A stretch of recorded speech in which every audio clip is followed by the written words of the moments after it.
하나님 말씀 계시록 1장입니다. 계시록 1장입니다. 1절에서 7절 말씀.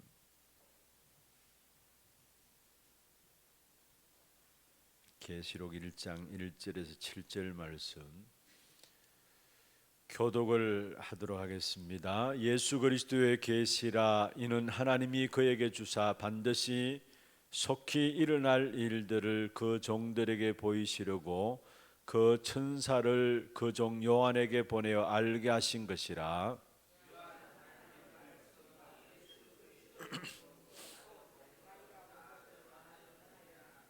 이 예언의 말씀을 읽는 자와 듣는 자와 그 가운데 기록한 것을 지키는 자는 복이 있나니 때가 가까움이라.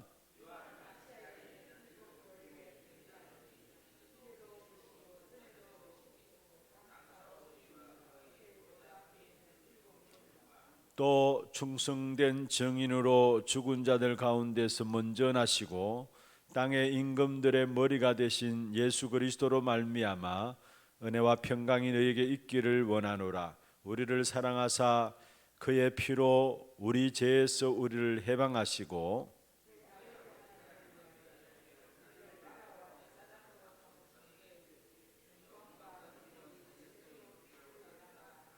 7절입니다. 같이 보겠습니다. 볼지어다 그가 구름을 타고 오시리라.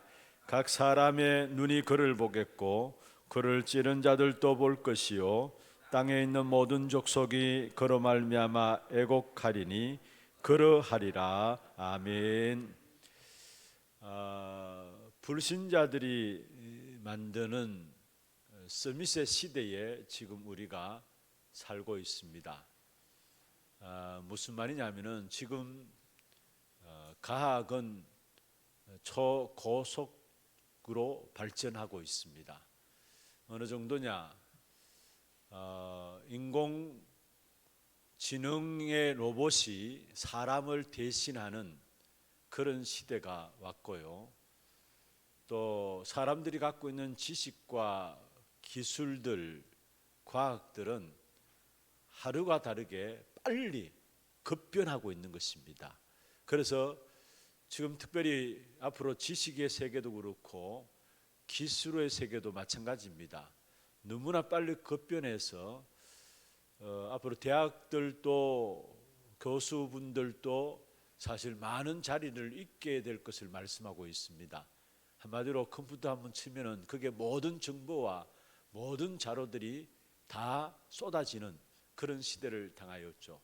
그러면서 사실은 전 세계가 하나로 묶여지는 그런 시대입니다.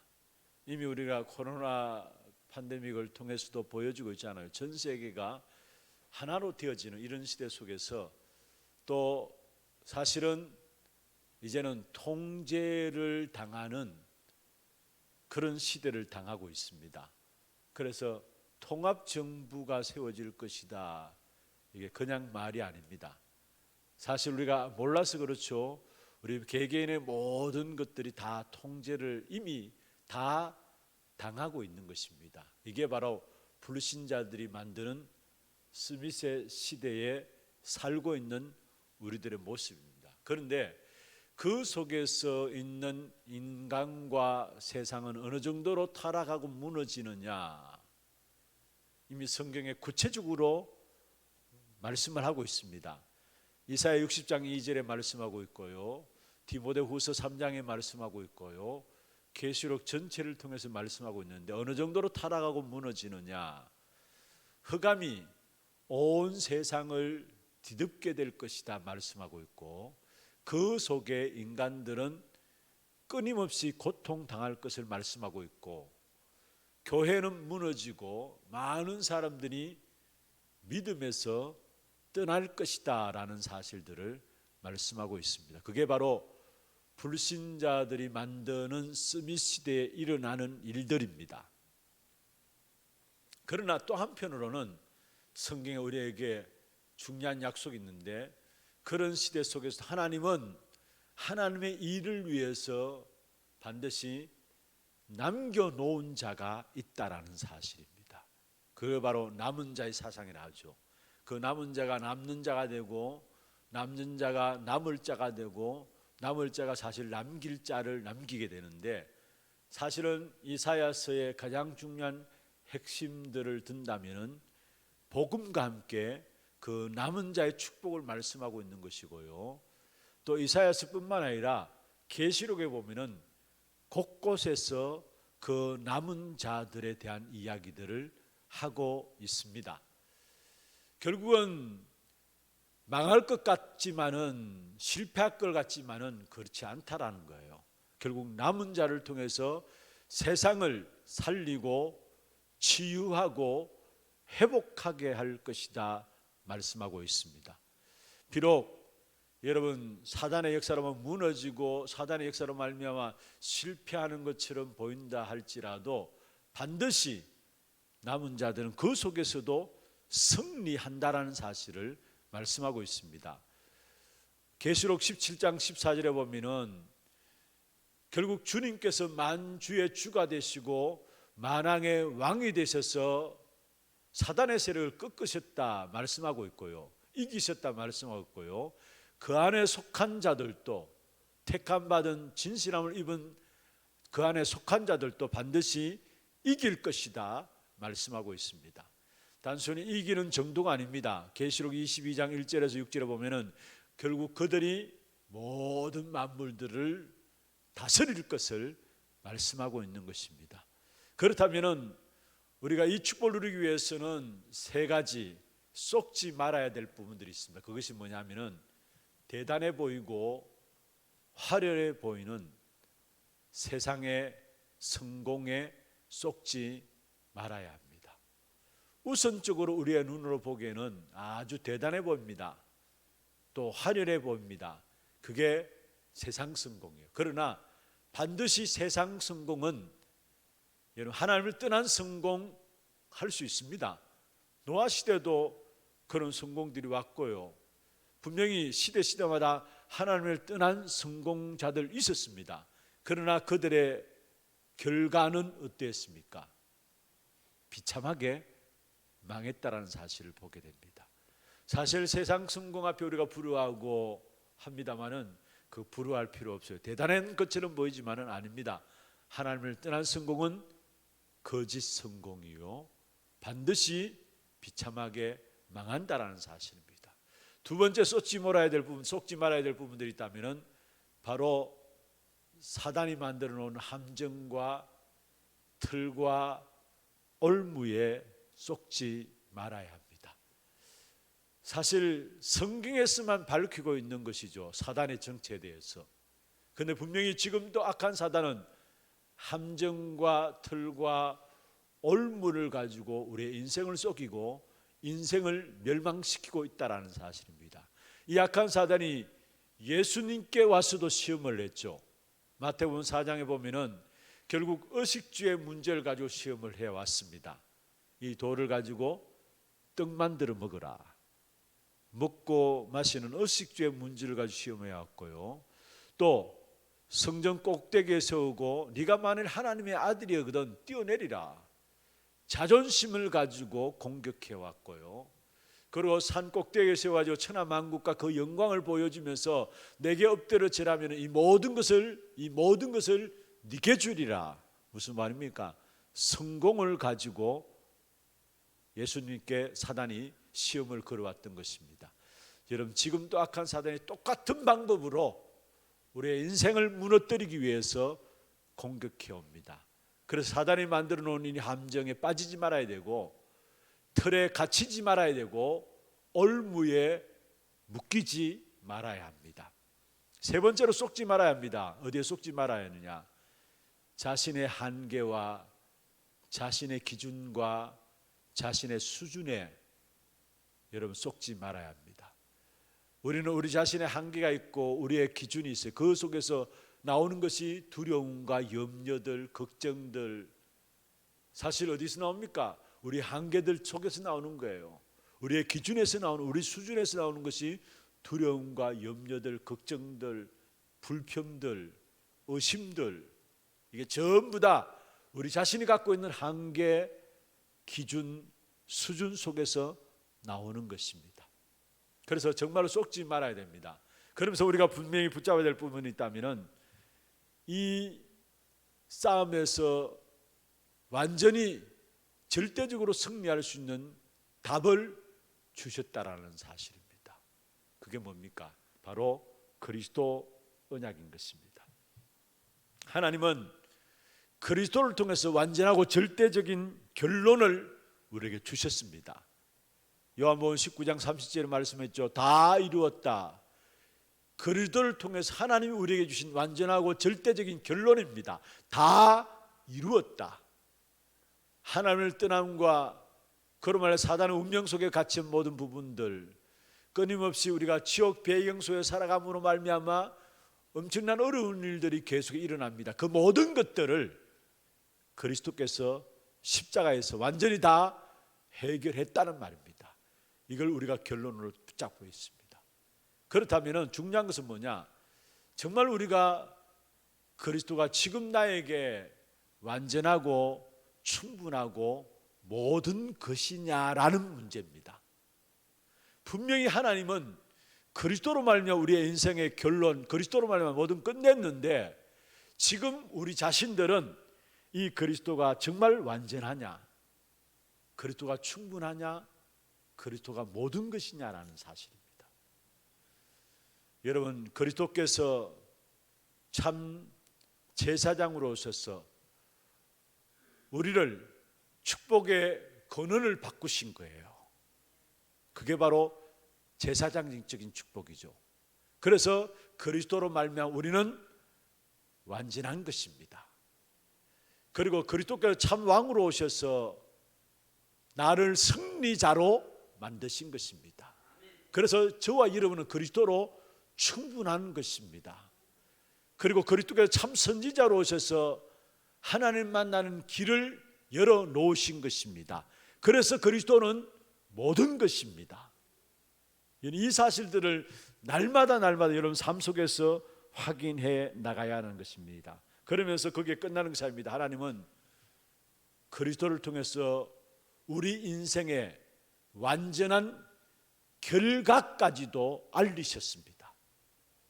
그리스도를 통해서 완전하고 절대적인 결론을 주셨고요, 그리스도를 통해서 우리 인생의 완전한 결과까지도 알려주셨는데 그게 바로 사도행전 1장 8절입니다.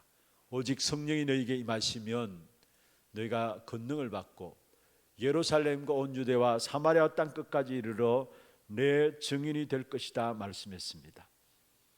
하나님의 백성들이 이 땅에 살아가는 것 동안에 고난당하는 것 같고 어려움 당하는 것 같고 실패하는 것 같지만은 그게 끝이 아니다라는 사실이에요. 반드시 세상을 살리고 치유하는, 그래서 땅 끝까지 증인되어지는 그 축복을 누리게 된다는 사실, 세계 복음화를 누리게 된다는 사실을 말씀하고 있습니다. 그게 바로 하나님께서 우리에게 성령을 주신 이유이기도 하고요. 여러분, 사도행전 1장 8절에 오직 성령이 너희에게 임하시면 말씀했습니다. 그러면서 뭐라 했습니까? 땅 끝까지 이르러 내 증인이 된다 말씀했습니다. 한마디로 말하면 왜 우리에게 성령을 주셨느냐? 세계 복음화 때문에 땅 끝까지 증인되도록 하시기 위해서 바로 성령을 우리에게 주셨다라는 사실. 그래서 우리에게 있는 그 어떤 어려움도 환난도 핍박도 사실은 문제가 안 된다라는 사실, 그 모든 것들은 바로 세계 복음화의 발판이 되어진다는 사실을 말씀하고 있습니다. 오늘 본문에도 보면은 6절에 말씀하고 있죠. 그의 아버지 하나님을 위하여 우리를 나라와 제사장으로 삼으셨다. 무슨 말입니까? 237을 우리에게 주셨다는 사실. 우리 응답의 최고의 축복이 있다면은 세계 복음화입니다. 237 나라입니다.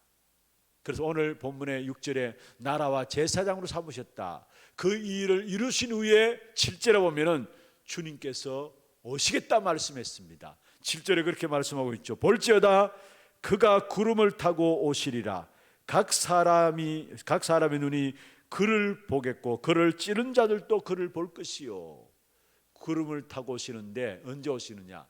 세계 복음화 237 나라 복음화 되어지는 그때 주님께서 오시게 될 것을 말씀하고 있습니다. 그러면은 이 하나님께서 주신 결론과 우리 인생의 결과를 알면은요, 우리 삶의 모든 것들은 과정입니다. 그래서 이 말을 다른 말로 해서 여러분, 구원받은 하나님의 자녀들은 결론과 결과를 알고서 절대 여정을 걸어가는 사람입니다. 가정이에요, 가정. 이미 결론을 알고 있고요, 나를 통해서 이루실 결과를 우리는 알고 있습니다. 그렇다면 우리 인생에 살아가는 모든 것들은 과정 속에 있다라는 사실, 이 고백을 요셉이 이야기했습니다. 당신들이 팔았기 때문에 내가 이곳에 온 것이 아니라 하나님이 당신들의 생명을 구원하게 하시기 위해서 나를 당신들 앞서 먼저 보내셨다라고 했어요. 무슨 말입니까? 과정 속에 있었다라는 사실을 이야기하고 있습니다. 그렇습니다. 우리는 완전하고 절대적인 결론, 그리스도께서 이루이 인생의 모든 문제를 끝냈습니다. 그리고 그 그리스도께서 우리 인생의 결과도 알려주셨어요. 그렇다면 우리의 모든 삶은 가정 속에 있는 것입니다. 그렇다면요, 마지막으로 우리의 삶은 가정 속에 있다면 가장 중요한 것이 있다면 오늘입니다. 그리고 오늘 힘없고 오늘 감사하고 오늘 승리하는 것이, 그게 미래와 연결되게 돼 있어요. 그리고 오늘 힘을 얻는 시간, 오늘 감사하고 오늘 승리하는 이것이 쌓여서 결국 미래로 연결되어지는 것입니다. 그러면 여러분, 우리가 오늘 성공해야 될 부분들이 뭐냐? 오늘 승리해야 될 부분들이 뭐냐? 그게 바로 여러분 에베소 6장 18절에 나오는 말씀처럼 무시로 성령 안에서 기도하는 겁니다. 다시 말하면은 오늘 하루도 여러분 모든 생각을 가지고 기도 속에 들어가세요. 많은 사람들이 기도 대신 염려를 많이 합니다. 생각을 많이 합니다. 어제 메시지 가운데 그렇게 말씀하셨어요. 여러분, 생각을 많이 하면은 결국은 기도하지 않고 생각을 많이 하면은 뭐가 쌓이느냐? 뭐가 쌓여요? 염려가 쌓인다 했어요. 그러나 기도하면은 그 염려가 답으로 보여진다 했어요. 왜냐? 하나님은 우리의 마음과 생각을 지키시는 분이시기 때문에 그 염려가 답으로 보여진다 했습니다. 여러분, 우리의 모든 것들을 가지고 오늘 또 어디에 들어가느냐? 기도 속에 들어가길 바랍니다. 기도 속에. 그리고 무시로 성령 안에서 기도할 뿐만 아니라 말씀 붙잡고 기도하는 겁니다. 그게 바로 정식기도죠. 정식기도는 하나님이 우리에게 주신 약속의 말씀을 붙잡고 그 말씀을 내 마음에 정리하고 나의 언약으로 붙잡는 겁니다. 그러면은 내 수준과 내 기준에서 바뀌어져요. 그 시간에. 오늘 본문에도 보면 2절에 보면은 계시록을 기록한 사도 요한이 이야기했죠. 말씀의 증인으로 섰다 했어요. 3절에 보면은 이 예언의 말씀을 읽고 듣고 지키는 자가 복이 있다 했어요. 정식기도는 말씀을 붙잡고 말씀을 정리하며 나의 언약으로 붙잡는 시간입니다. 오늘 예배가 여러분의 정식기도 시간이 되기를 바랍니다. 다시 말씀하면 말씀을 붙잡고요, 그 말씀을 나의 언약으로 붙잡는 시간 되기를 바랍니다. 그러면은 여러분 무시로 성령 안에서 기도하고, 다시 말하면 모든 생각을 가지고 기도 속에 들어가고, 또 말씀을 가지고 정식 기도하게 되면은 예배가 살아나게 되고요, 예배 기도가 되게 돼 있어요. 거기서 오는 응답이 24시 응답과 25시 영원의 응답이 오게 돼 있습니다. 그러면은 나도 모르게 영적 서밋에 딱 서게 돼요. 하나님 처음부터 우리에게 주신 영적 서밋에 딱 서게 돼요. 여러분, 우리가 왜 영적 서밋을 가져야 합니까? 우리의 현장에는 영적인 변화가 먼저 일어나야 되기 때문에, 영적 세계가 먼저 변화되어야 되기 때문에, 지난 주간에 우리가 말씀을 받았잖아요. 우리 가기 전에 이미 현장에는 영적 세계가 먼저 활동하고 있다라는 거, 그 영적 세계가 먼저 변화되어야 되기 때문에 하나님은 우리에게 영적 서밋을 주는 것입니다. 너를 능히 당할 자 없게 하겠다. 어제 말씀 가운데 요게벳을 이야기를 하시더라고요. 그 요게벳이 애굽의 왕인 바로왕과 싸울 능력은 없다라는 거. 그런데 바로왕을 움직일 능력은 있다라는 거.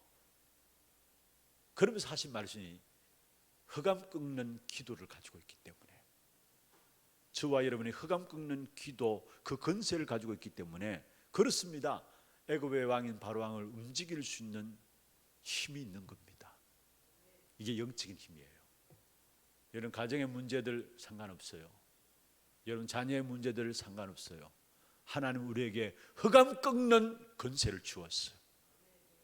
그것 가지고 우리는 움직이는 겁니다. 가정을 변화시키는 겁니다. 그게 축복을 누리는 것이 바로 영적인 서밋입니다. 오늘 이 한날 또 예배를 통해서 여러분 정말로 영적 서밋의 귀중한 축복된 응답을 누림으로 오늘 이 자리에 앉아서 우리가 예배 드리지만은 우리가 관계된 모든 현장에 흑암의 역사들이 꺾여 시공간을 초월한 하나님의 역사로 말미암아 보좌의 축복이 임하고 흑암이 꺾여지는 역사와 더불어 모든 막힌 문들이 열려지는 귀하고 복된 시간들 되기를 주의 이름으로 축원합니다. 기도하겠습니다.